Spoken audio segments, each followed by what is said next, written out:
What's up guys? Welcome back to my page, welcome back to my channel. And for today's episode guys, sobrang tirik ng araw. Ayan guys, kung mapapansin nyo, 36 degrees po rito Celsius sa Lingayen, Pangasinan po.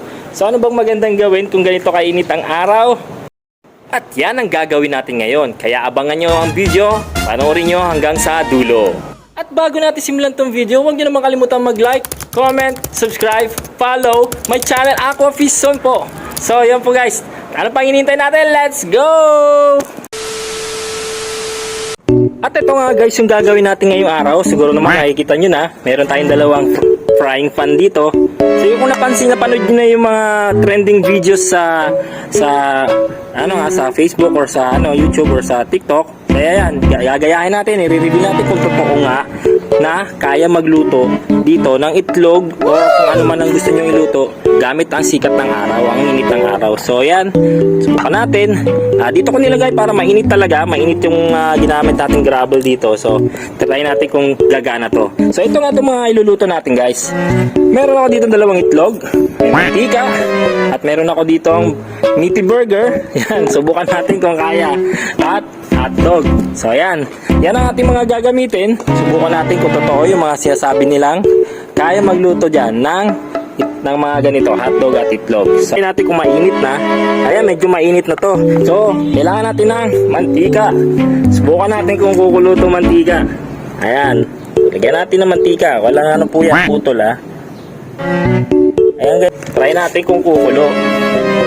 So ayan guys, subukan natin kung kukulo. Kasi titingnan natin is hindi pa kumukulo yung mantika. So siguro sa hindi naman ganun kainit ang ating araw ngayon is 36 degrees lang. At ang oras natin is siguro mga 2 minutes pa lang. Hindi siya ganun kabilis uminit na sinasabi nilang pagka is iinit agad. Nga guys, nakatulog na ako lahat-lahat. Hindi pa rin kumukulo yung mantika ko. 30 minutes na yun ha. Ako yatang sasakit pang ulo kakahintay nito. Bago pa ako ang ma-heat stroke, lutuin na natin tong itlog dito. At ayan na rin ang asin. O tingnan nyo guys, kumulo ba?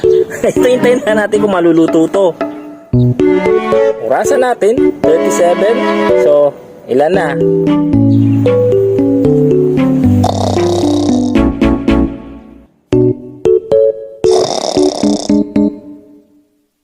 Ayan, after 10 minutes hindi pa rin luto yung itlog. Ano ba naman kayo? At dahil hindi ko na mahintay maluto ang itlog, subukan naman natin lutuin yung hotdog. Ayan. Kung hindi yan naluto, paano pa kaya maluluto yan? At hindi rin niya kayang lutuin yung hotdog. Siyempre, hindi na niya kayang lutuin tong. Ang gagawin ko na lang, hindi ko na yan tatapusin dahil failed nga po yan at hindi yan totoo na makakaluto ng ganyan sa may mantika. Ang gagawin ko, susubukan ko ng ibang technique dito tayo sa kabila. Hindi ko lalagyan ng mantika. Tingnan natin kung maluluto dyan sa may mantika. Walang mantika sa may mantika. At dito naman tayo sa fry pan ng walang mantika. Susubukan natin. Ayan guys, sinong mas mauna maluluto? Sa may mantika, sa walang mantika? Siyempre, lalagyan din natin ng asin. So ayan, hintayin natin kung sinong mauuna dyan. After 10 minutes natin nilagay yung itlog sa may mantika at sa walang mantika, ganun pa rin ang sitwasyon. Hindi pa rin naluluto ang mga itlog at yung hotdog. So ito, ibig sabihin, ekes. May mantika na yan.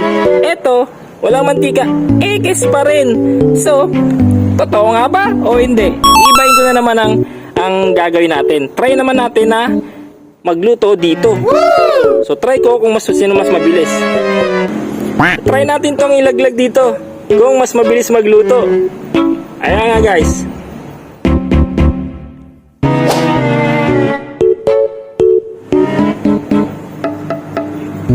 Ayan guys, after 15 minutes, ayan pa rin yung itlog. Kanina pa to, siguro magto 30 minutes na yun nandiyan dyan. Ito yung nilagay ko kanina na after 15 minutes, tingnan nyo, hindi pa rin luto. Tinanggal ko na yung frying pan, ganun pa din.